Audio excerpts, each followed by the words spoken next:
মই বৰ্তমান আমাৰ গাঁৱতে উপস্থিত আছো ডিমমুখ মথাইটেং বাগল এৰিয়া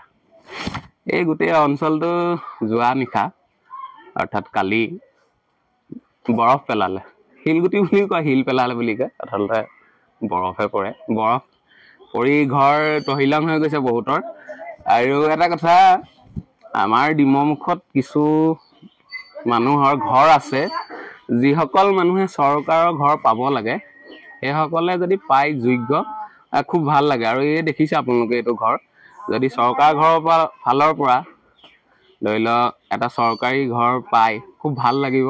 আৰু এই একেলোকৰ মানুহ ঘৰো নথৈ সুখী আৰু আনন্দিত হ'ব আৰু এইটো ধৰি লওক বিধায়ক অখিল গগৈয়ে নাজানিব যে কোনটো ঘৰ ধৰি লওক আৰ্থিক অৱস্থা বেয়া বা কেঁচা ইয়াৰ পঞ্চায়তৰ লোকসকলে নিৰ্ণয় কৰিব বা গাঁৱৰ সকলে দেখিব যে কাৰ ঘৰটো পকা কাৰ ঘৰটো কেঁচা আৰু ধনী মানুহৰ কিছুমানৰ ঘৰ পোৱা যায় বা কিছুমান ধৰি লওক ক'ৰবাৰ পৰা উঠি অহা ব্যক্তিসকলেও পায় যে আমি এইটো স্থায়ী বাসিন্দা ল'ৰা সৰুৰ পৰা ইয়াত ডাঙৰ হৈছে অগণন ফুটা মানে বৰফ পৰিছে গোটেই ঘৰবোৰ ফুটা ফুটা হৈছে আৰু গোটেই আমাৰ এৰিয়াটো যে আমাৰ এই ডিমমুখ অঞ্চলটোকে নহয় বা এইটো ঘৰে বুলিয়ে নহয় আৰু কোন কোন জেগাত হয়তো বৰফ পৰিছে মই সেইটো বিশেষকৈ গম পোৱা নাই কিছু কিছু জেগাত নাই পৰা চাগে আৰু দেখিছে গোটেই সম্পূৰ্ণ এইফালে ফুটা আৰু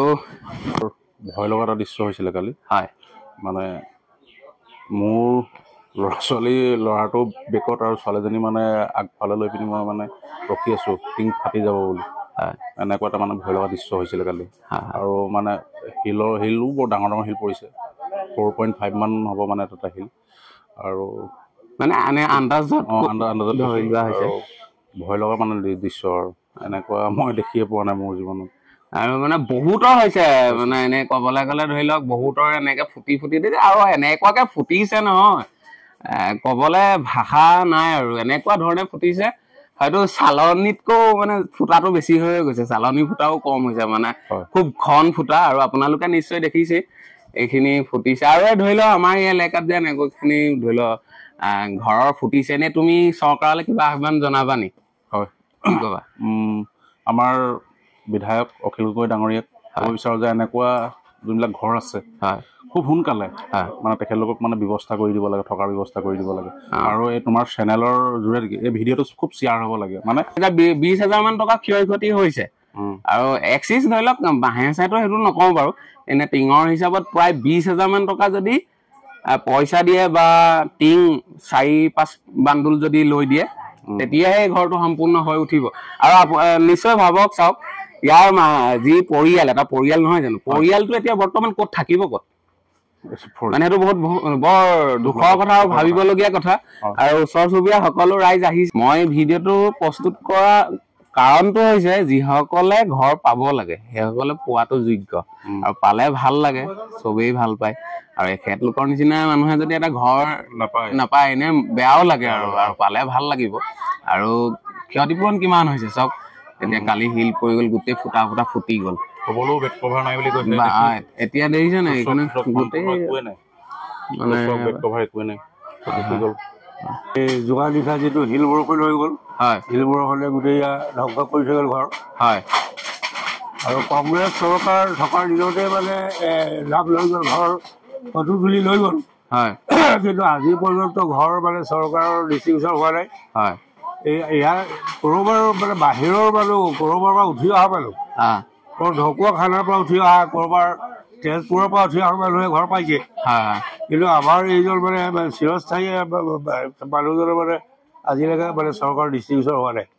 মই চৰকাৰক এইটোৱে আহ্বান কৰিম যে অতি শীঘ্ৰে মানে ঘৰ পোৱাৰ ব্যৱস্থা কৰি দিয়ে যাতে আৰু এইখিনি চাওক এনেকুৱা ধৰণৰ ধৰি লওক ফুটাখিনি যে হৈ গৈছে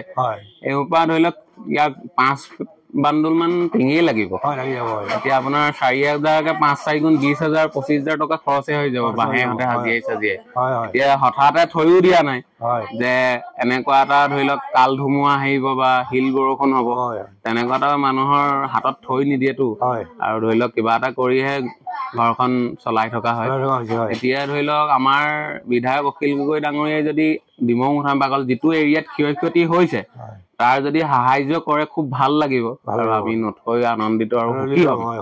আৰু আপোনাৰ ধৰি লওক তৃতীয় পুত্ৰই যে ঘৰটো পোৱাৰ যোগ্য এই কাৰণে ধৰি লওক দেখিছে আৰু অতদিনৰ পৰা ধৰি লওক তেওঁ যেতিয়া ভোট দিয়া অধিকাৰটো আছিলে তেতিয়াৰ পৰা আজি পৰ্যন্ত দি আছে ধৰি লওক প্ৰত্যেক ধৰি লওক সময়ে সময়ে ভোট দিয়া হয় আৰু ভোট দি ধৰি লওক বহুমূলীয়া ভোটটো যেনেকে দিছে আৰু যোগ্য চাই ধৰি লওক ঘৰটো পালে ভাল লাগিব আৰু এনে ধৰি লওক ঘৰ যে পোৱা নাই আমাৰ বিধায়ক অখিল গগৈ ডাঙৰীয়ালে কিবা আহ্বান জনাব নি আপুনি মোৰ ভিডিঅ' যোগেদি অখিল গগৈ ডাঙৰীয়ালে এইটোৱে আহ্বান জনাব আৰু মানে ঘৰটো সোনকালে তেখেতৰ নামত মানে দিয়াৰ ব্যৱস্থা কৰি দিলে ভাল হয় আৰু এনে কাগজ পত্ৰ আগত কৰা হৈছিলে নি কাগজটো বহুত কৰা মানে আজিলৈকে পাবলৈ সক্ষম হোৱা নাই আৰু কি কাৰণে এনে পোৱা নাই আপুনি জানিব পৰা মতে কাৰণটোতো একো নাজানো এনে কোনোবাই ধৰি লওক পইচা পাতি ডিমাণ্ড কৰিছে নি যে পইচা পাই কথা যদি তেনেকে কোৱা নাই বাৰু আশা কৰে যদিও কোৱা নাই হয় আৰু প্ৰত্যেকবাৰে নাম আহে ঘৰটো নাহে না ঘৰৰ নাম আহিছে নি ঘৰৰ নাম আহিছে আৰু ঘৰৰ নাম আহিছে যদি ঘৰ কিয় নাপায় সেইটো কথা এইটো বৰ ডাঙৰ ভাবিবলগীয়া ঘৰ নহয় 2-3বাৰ নাম আহিছে কিন্তু ঘৰ নাপায় এইটো বৰ আচৰিত কথা আৰু যে এতিয়া যে শুনক যে ঘৰৰ নাম আহিছে কিন্তু ঘৰ পোৱা নাই মই ভিডিঅ'টো আপলোড দিলে কাৰো অসুবিধা নহয় ন একো অসুবিধা নাই ঘৰ আহিছে আৰু ঘৰ পোৱা নাই সেইকাৰণে আপুনি ধৰি লওক কথাটো কৈছে আৰু আপুনি শুদ্ধটোহে কব যে ঘৰ নাম নাহিলেতো নকয় বোলে আমাৰ নাম নাই